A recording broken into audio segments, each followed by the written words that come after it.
Assalamualaikum warahmatullahi wabarakatuh.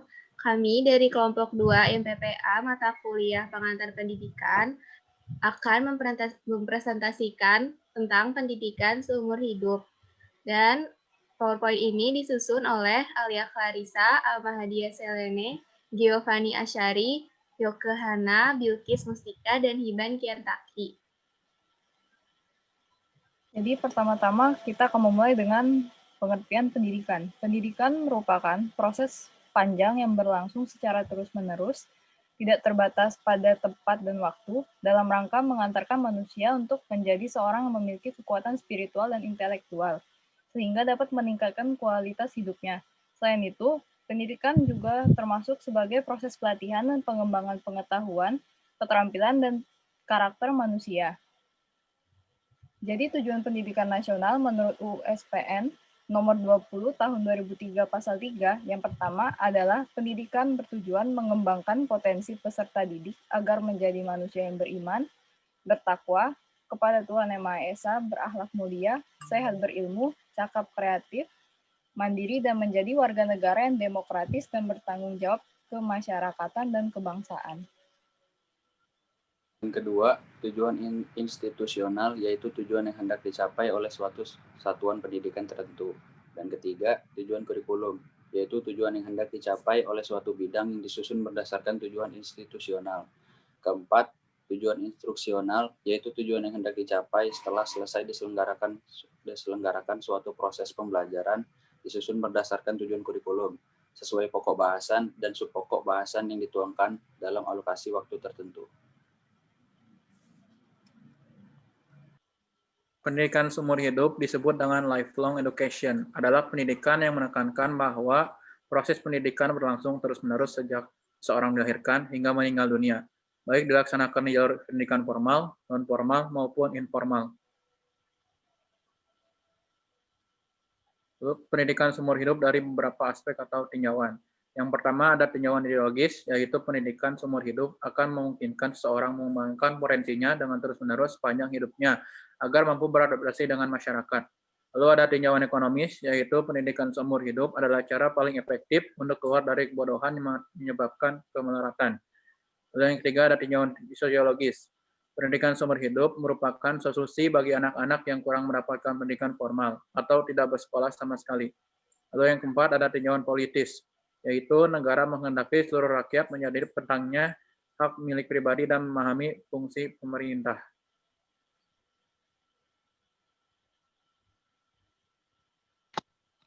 Yang kelima ada tinjauan teknologis. Teknologi yang sudah canggih saat ini menuntut untuk selalu mengembangkan dan memperbarui pengetahuan, di mana kita semua dituntut untuk memperbarui, mengembangkan teknologi yang kita ketahui saat ini, karena kita ketahui setiap perkembangan zaman, teknologi akan selalu berubah, dan kita harus mengikutinya agar kita tidak ketinggalan zaman dari negara-negara maju yang lain. Yang keenam, tinjauan filosofis, yaitu kodrat martabat manusia merupakan kesatuan integral potensi yang meliputi manusia sebagai makhluk pribadi, makhluk sosial, dan makhluk susila. Manusia sebagai makhluk pribadi adalah di mana kita memiliki kepribadian yang unik, yang berbeda dari kepribadian manusia yang lain. Makhluk sosial yaitu kita sebagai manusia tentunya hidup sangat-sangat membutuhkan manusia lain dalam pemenuhan kebutuhan hidup. Dan makhluk susila adalah manusia atau kita bersikap sesuai dengan nilai dan norma yang ada pada masyarakat. Nah, dengan adanya pendidikan seumur hidup, kita bisa mengetahui bagaimana kita bersosialisasi dengan manusia lain, kita bisa menerapkan nilai dan norma di masyarakat, dan juga kita bisa mengembangkan potensi diri, kepribadian kita sendiri, agar tidak kesannya tidak mengikuti kepribadian orang lain, atau kita dituntut harus sama dengan dia, atau dia harus sama dengan kita. Yang ketujuh, tinjauan psikologis adalah dasar kejiwaan dan jasmani, yaitu manusia merupakan kesatuan kesadaran rohani, di mana kita melakukan pendidikan seumur hidup itu atas dasar kesadaran jiwa rohani kita. 8. Pedagogis, yaitu perkembangan iptek yang pesat mempunyai pengaruh yang besar terhadap konsep, teknik, dan metode pendidikan. Karena seperti kembali lagi kepada tinjauan yang kelima, teknologi dan juga ilmu pengetahuan, setiap perkembangan zaman pasti akan berubah menjadi lebih baik lagi.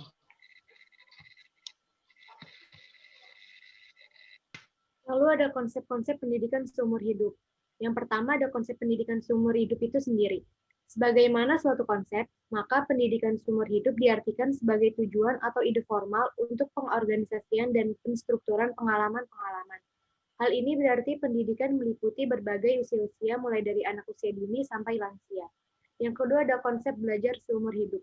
Konsep belajar seumur hidup adalah respon terhadap keinginan yang didasar untuk belajar dan angan-angan menyediakan kondisi-kondisi yang membantu belajar. Istilah belajar merupakan kegiatan yang dikelola dari proses belajar dan berkewajiban mengajar agar ia mendapat ilmu baru dari mengajarkan ilmunya kepada orang lain. Lalu selanjutnya dari konsep-konsep pelajar seumur hidup, yang ketiga adalah konsep pelajar seumur hidup. Pendidikan seumur hidup kaitannya pada penyediaan sistem formal yang bertujuan untuk membantu perkembangan orang-orang. Mereka yang sadar akan menjadi pelajar seumur hidup adalah orang-orang yang mau menerima tantangan dan terdorong tinggi untuk belajar sesuatu hal yang baru. Yang keempat, ada kurikulum yang membantu pendidikan seumur hidup. Kurikulum di sini benar-benar dirancang untuk menghasilkan pendidikan seumur hidup.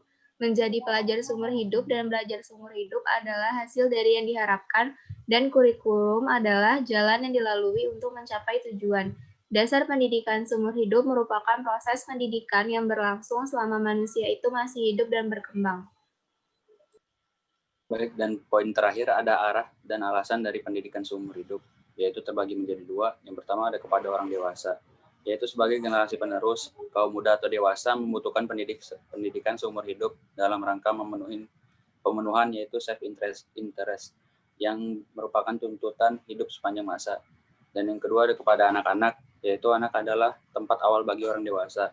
Maka pendidikan bagi anak perlu mendapat perhatian dengan program kegiatan tersusun mulai dari peningkatan kecakapan baca tulis, keterampilan dasar, mempertinggi daya pikir, sehingga membuat anak belajar berpikir kritis dan mempunyai pandangan hidup ke depan.